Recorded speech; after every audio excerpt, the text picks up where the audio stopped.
অহা 24 আৰু 25 মেত চাবুৱাত অসম চৰকাৰৰ সাংস্কৃতিক পৰিক্ৰমা বিভাগৰ উদ্যোগত অনুষ্ঠিত হ'ব 223 সংখ্যক স্বৰ্গদেউ সৰ্বানন্দ সিংহ দিৱস।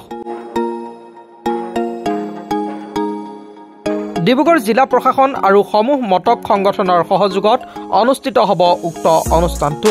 আজি চেতিয়া গাঁৱৰ সূৰ্যোদয় যুৱক সংঘৰ প্ৰেক্ষাগৃহৰ সমীপত লাই খুঁটা স্থাপন কৰিলে আয়োজক সমিতিয়ে উক্ত অনুষ্ঠানত উপস্থিত থাকিব অসম চৰকাৰৰ কেইবাগৰাকীও মন্ত্ৰী বিধায়ক। এই কথা সংবাদমেল যোগে সদৰি কৰিলে উদযাপন সমিতিৰ বিষয়ববীয়াই। উক্ত অনুষ্ঠানত 20,000 লোকৰ সমাগম হোৱাৰ আশা কৰিছে আয়োজক সমিতিৰ বিষয়ববীয়াই। সূৰ্যোদয় যুৱক সংঘৰ প্ৰেক্ষাগৃহত আয়োজক সমিতিৰ বিষয়ববীয়াই এনেদৰে সংবাদমেল সম্বোধন কৰি জনালে সবিশেষ। চাবুৱা সমষ্টি অন্তৰ্গত চেতিয়া গাঁও সূৰ্যোদয় সংঘ খেলপথাৰত আমি এবাৰ অনুষ্ঠিত কৰিব লৈছোঁ। যিহেতু এবাৰ আমাৰ অনুষ্ঠানটি চৰকাৰীভাৱে হ'ব, কাৰণে আমাৰ অসম চৰকাৰ সাংস্কৃতিক পৰিক্ৰমা বিভাগ আৰু অসম জনগোষ্ঠী কেইটা সংগঠনৰ লগতে সাহিত্য পৰিষদৰ আমাৰ উদ্যোগ আৰু ৰাইজৰ সহযোগ থাকিব, চিটিয়াগাঁওবাসী ৰাইজৰ সহযোগ থাকিব। আমাৰ এবাৰ 24 আৰু 25 দুদিনে আমি দুদিনীয়া কাৰ্যসূচী আমি অনুষ্ঠানটো পালন কৰিম।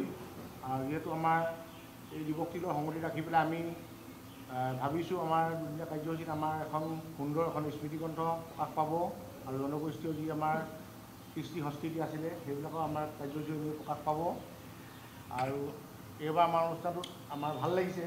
আমাৰ সন্মানীয় চাবুৱা অঞ্চলৰ চাবুৱা সমষ্টিৰ সন্মানীয় বিধায়ক পুনাকন বৰুৱা ডাঙৰীয়া আমাৰ এই সমিতিখনৰ সভাপতি হয় আৰু আমি এখন পূৰ্ণাংগ ধুনীয়াকৈ খুব আমাৰ বাৰে বৰণীয়া আমাৰ এখন দুটা দিনৰ আমাৰ কাৰ্যসূচী সফল ৰূপায়ণ বুলি আশা ৰাখিলোঁ।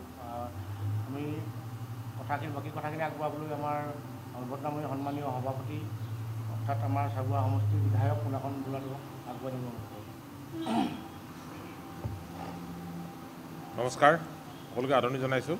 আজি চাবুৱাৰ সাংবাদিক বন্ধুসকলক সদৌ অসম মটক সন্মিলন, সদৌ অসম মটক যুৱ ছাত্ৰ সন্মিলন, সদৌ অসম মটক যুৱ ছাত্ৰ পৰিষদ, মটক মহিলা পৰিষদ, সদৌ অসম মটক ছাত্ৰ সন্থা, মটক সাহিত্য সাহিত্য পৰিষদ, মটক ৰাজবংশ উন্নয়ন সমিতিকে ধৰি চেতিয়া গাঁওবাসীৰ আতিথ্যত এইবাৰ মটক ৰাজ্যৰ ৰজা স্বৰ্গদেউ সৰ্বানন্দ সিংহ দিৱস অহা 24 আৰু 25 তাৰিখে চেতিয়া গাঁও সূৰ্যোদয় সংঘৰ খেলপথাৰত আয়োজন কৰিব বিচৰা হৈছে।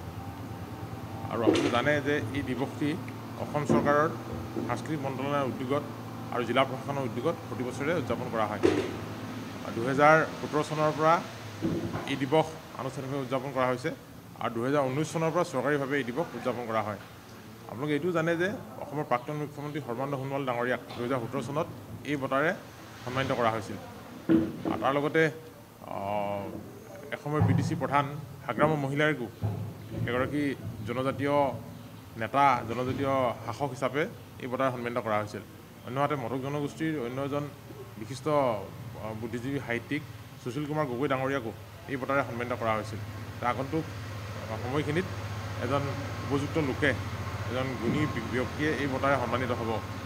আমি সকলো জানো যে 1228 খ্ৰীষ্টাব্দত স্বৰ্গদেউ চাওলুং চুকাফা যেতিয়া সম্ৰাটখণ্ডত প্ৰৱেশ কৰিছিল, তেতিয়া তেখেত সেই যি খণ্ডত তেওঁ প্ৰৱেশ কৰিছিল তেতিয়া এই খণ্ডত মটক মৰাণৰ ৰজা বড়োচাই শাসন কৰি আছিল। পৰৱৰ্তী সময়ত মটক ৰাজ্য আহোম ৰাজ্যৰ সৈতে বিলীন হৈছিল। দীৰ্ঘদিনৰ পিছত আমাৰ নিজৰ মাজত এটা খামখেয়ালি হৈছিল, মৰমীয় বিদ্ৰোহ হৈছিল আৰু বিদ্ৰোহৰ পৰিণতিত পৰৱৰ্তী সময়ত মটক ৰাজ্য পুনৰ প্ৰাণ পাই উঠিছিল আৰু সম্ৰাটখণ্ডত বা তিনিচুকীয়া ডিব্ৰুগড় বা এই খণ্ডত এটা বৃহত্তৰ অঞ্চলত মটক ৰাজ্য প্ৰতিষ্ঠা হৈছিল। মটক ৰাজ্যৰ ৰজা হিচাপে আমাৰ স্বৰ্গদেউ সৰ্বানন্দ সিংহ অধিষ্ঠিত হৈছিল আৰু তেখেতৰ দিনতে মটক ৰাজ্যই বিস্তাৰিত ৰূপ পাইছিল, সুশাসন প্ৰতিষ্ঠা হৈছিল। গতিকে সেই মহান ৰজাজনক, মহান স্বৰ্গদেউজনক স্মৰণ কৰিবৰ কাৰণে মটক জনগোষ্ঠীয় সমাজ বুলিয়েই নহয়, মটক ৰাজ্যৰ সকলো অধিবাসীয়ে অধিক আগ্ৰহে অপেক্ষা কৰি থাকে। গতিকে সেই আগ্ৰহক সন্মান জনাই এইবাৰ চাবুৱা বিধানসভা সমষ্টিৰ অন্তৰ্গত চেতিয়া গাঁৱত অহা 24 আৰু 25 মে তাৰিখে এই দিৱস দুদিনীয়া কাৰ্যসূচীৰে আয়োজন কৰিব বিচৰা হৈছে। ইতিমধ্যে এই কাৰ্যসূচীলৈ অসমৰ মাননীয় মুখ্যমন্ত্ৰী মহোদয়ক যিহেতু চৰকাৰ উদ্যোগতে হৈছে, অসমৰ মাননীয় মুখ্যমন্ত্ৰী মহোদয় ইয়াত নিমন্ত্ৰণ জনোৱা হৈছে। কেন্দ্ৰীয় চৰকাৰৰ মাননীয় মন্ত্ৰী অসমৰ প্ৰাক্তন মুখ্যমন্ত্ৰী সৰ্বানন্দ সোণোৱাল ডাঙৰীয়াৰ সৈতে যোগাযোগ হৈছে। কেন্দ্ৰীয় মন্ত্ৰী পবিত্ৰ মাৰ্ঘেৰিটাৰ সৈতে আমাৰ যোগাযোগ হৈছে আৰু অসম চৰকাৰৰ সাংস্কৃতিক বিভাগৰ মাননীয় মন্ত্ৰী বিমল বৰা ডাঙৰীয়াৰ লগতো এই বিষয়ে আমি কথা বতৰা পাতি আছোঁ। আৰু আমি আশা কৰিম যে আমাৰ অসমৰ মুখ্যমন্ত্ৰী ডক্টৰ হিমন্ত বিশ্ব শৰ্মা ডাঙৰীয়া, প্ৰাক্তন মুখ্যমন্ত্ৰী কেন্দ্ৰীয় মন্ত্ৰী সৰ্বানন্দ সোণোৱাল ডাঙৰীয়া, পবিত্ৰ মাৰ্ঘেৰিটা ডাঙৰীয়া, বিমল বৰা ডাঙৰীয়াকে ধৰি অসম চৰকাৰৰ মাননীয় মন্ত্ৰীসকল, বিধায়কসকল ইয়াত উপস্থিত হ'ব। আৰু একে সময়তে এই বিষয়টোক অধিক তাত্ত্বিকভাৱে আগবঢ়াই নিবৰ কাৰণে বহুকেইটা গুৰুত্বপূৰ্ণ কাৰ্যসূচী গ্ৰহণ কৰা হৈছে। এটা বিষয়ৰ ওপৰত মটক ৰাজ্যৰ ৰজা সৰ্বানন্দ সিংহক বিষয়বস্তু কৰি এটা বিষয়ৰ ওপৰত বক্তৃতা দিবৰ কাৰণে ডিব্ৰুগড় বিশ্ববিদ্যালয়ৰ বুৰঞ্জী বিভাগৰ অধ্যাপক ডক্টৰ চন্দন শৰ্মাক নিমন্ত্ৰণ জনোৱা হৈছে।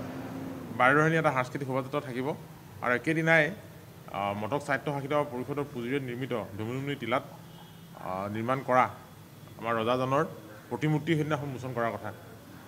আৰু লগতে আমাৰ জনগোষ্ঠীয় যিখিনি কৃষ্টি আছে, পৰম্পৰা আছে, বিশেষকৈ গছতলৰ বিহু, আমাৰ খেৰী বা অন্যান্য আমাৰ যি কৃষ্টি সংস্কৃতি আছে, সেইখিনি ইয়াত সেইদিনা প্ৰদৰ্শিত হ'ব।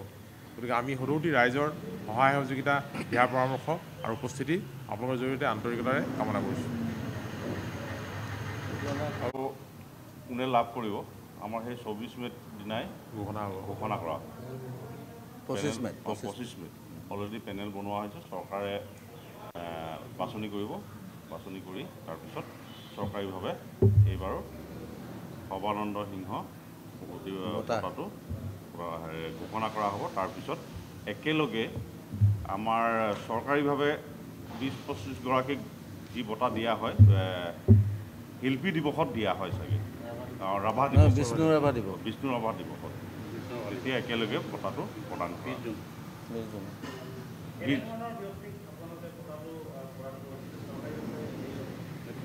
চৰকাৰীভাৱে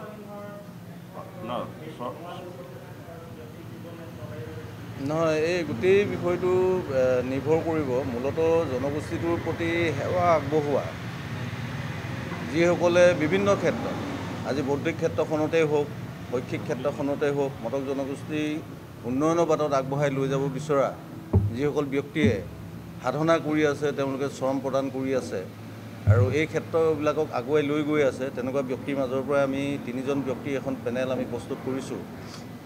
আৰু চৰকাৰৰ ঘৰত এখন জমা দিয়াৰ পিছত তেওঁলোকৰ এখন চিলেকশ্যন কমিটি থাকে আৰু চিলেকশ্যন কমিটিয়ে ইয়াৰ পৰা যোগ্যজনক তেওঁলোকে নিৰ্বাচন কৰে। আৰু সেই যদিও বঁটাটো 20 জুন বিষ্ণু ৰাভা দিৱসত একেলগে কেইবাটাও বঁটা প্ৰদান কৰে অসম চৰকাৰে, গতিকে স্বৰ্গদেউ সৰ্বানন্দ সিংহ বঁটাটো 20 জুন তাৰিখে প্ৰদান কৰা হ'ব। কিন্তু 25 মে'ত আমি ঘোষণা কৰিম যে কোনজনে পাইছে।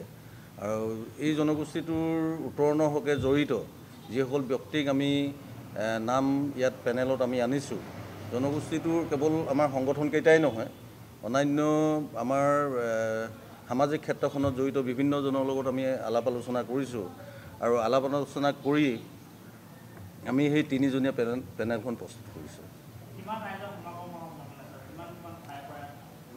এইবাৰতো আমি যিখিনি ভাবিছোঁ মূলতঃ 20,000 লোকৰ সমাগমৰ এটা আমি পৰিকল্পনা কৰিছোঁ। মুঠ 7খন জিলাৰ পৰা আহিব, লখিমপুৰ, বিশ্বনাথ, ধেমাজি, যোৰহাট আৰু শিৱসাগৰ, লগতে ডিব্ৰুগড়, তিনিচুকীয়াৰ পৰাই গৰিষ্ঠ সংখ্যক হ'ব। কিন্তু আমি ন্যূনতম 20,000 লোকৰ সমাৱেশ ঘটাবৰ কাৰণে আমি প্ৰচেষ্টা আগবঢ়াইছোঁ, আমি পৰিকল্পনা কৰিছোঁ আৰু আশা ৰাখিছোঁ এই যিখন আমাৰ চেতিয়া গাঁও বহু বছৰ ধৰি হোৱা নাই, ইয়াতে প্ৰায় কেন্দ্ৰীয় অনুষ্ঠান এই অঞ্চলটোত, এই বৃহৎ অঞ্চলটো যিটো এটা মটক উদ্যোগিত অঞ্চল, আমাৰ কেন্দ্ৰীয় অনুষ্ঠান তেনেকৈ অনুষ্ঠিত হোৱা নাই। এবাৰ আমি সংগঠনকেইটা আলোচনা কৰি যে চেতিয়া গাঁৱত এবাৰ খুব জাকত জিলিকাকৈ খুব আড়ম্বৰপূৰ্ণভাৱে আমি অনুষ্ঠানটো অনুষ্ঠিত কৰিব বিচাৰিছোঁ আৰু আশা ৰাখিছোঁ এই অঞ্চলৰ মানুহৰ যিখিনি উৎসাহ দেখিছোঁ, এই উৎসাহত এই অঞ্চলৰ লগতে অসমৰ বিভিন্ন প্ৰান্তৰ পৰা অন্ততঃ 20,000 লোকৰ সমাগম ঘটিব। দুআষাৰ ক'বৰ কাৰণে অনুৰোধ জনাইছোঁ। যিহেতু অসম চৰকাৰৰ সাংস্কৃতিক পৰিক্ৰমা বিভাগৰ যোগেদি এই অনুষ্ঠানটো অনুষ্ঠিত কৰা হয়, গতিকে ডিব্ৰুগড় জিলাৰ যিজন কালচাৰেল ডেভেলপমেণ্ট অফিচাৰ সুদৰ্শন বৰা আমাৰ মাজত উপস্থিত আছে, আমি তেখেতকো দুআষাৰ বক্তব্য ৰাখিবৰ কাৰণে অনুৰোধ জনাইছোঁ। নমস্কাৰ। ইয়াত উপস্থিত থকা সংবাদ মাধ্যমৰ সকলোকে মই নমস্কাৰ জনাইছোঁ। এয়া অসম চৰকাৰৰ সাংস্কৃতিক মন্ত্ৰণালয় বিভাগত আৰু ইয়াত মটক সদৌ অসম মটক ছাত্ৰ সন্থা, যুৱ ছাত্ৰ পৰিষদ, মটক সন্মিলন, মটক মহিলা পৰিষদ আৰু এই স্থানীয় চেতিয়া গাঁওবাসীৰ ৰাইজৰ উদ্যোগত যি স্বৰ্গদেউ সৰ্বানন্দ সিংহ দিৱস উদযাপন কৰিবলৈ লৈছে, সেইটো ক্ষেত্ৰত অসম চৰকাৰৰ এজন মই ডিব্ৰুগড় সাংস্কৃতিক কেন্দ্ৰৰ উন্নয়ন বিষয়া হিচাপে মোৰ সহযোগিতা থাকিব। আৰু আমাৰ বিধায়ক মহোদয় আৰু কিৰণ ৰাজখোৱাদেৱে যি ক'লে, গোটেই অনুষ্ঠানটোৰ বিষয়ে ক'লে যে ইয়াত সাংস্কৃতিক এটা শোভাযাত্ৰা হ'ব, গ্ৰন্থ উন্মোচন হ'ব, স্বৰ্গদেউ সৰ্বানন্দ সিংহৰ ওপৰত যি এটা বঁটা থাকে সেইটো প্ৰদান কৰা হ'ব, বাৰেৰহণীয়া সাংস্কৃতিক পৰিৱেশন হ'ব। এই সকলোবোৰ চাবলৈ প্ৰত্যক্ষ কৰিবলৈ আমাৰ এই অঞ্চলৰ বা ওচৰৰ যিমানবোৰ জিলা আছে সকলো মানুহক, ৰাইজক মই আহ্বান জনাইছোঁ, আহক অনুষ্ঠানটি অংশগ্ৰহণ কৰক, উপভোগ কৰক। ইমানেই কৈছোঁ। আমাৰ সকলোৰে সহযোগিতা থাকিব, জিলা প্ৰশাসনৰ ফালৰ পৰা সহযোগিতা থাকিব। ধন্যবাদ।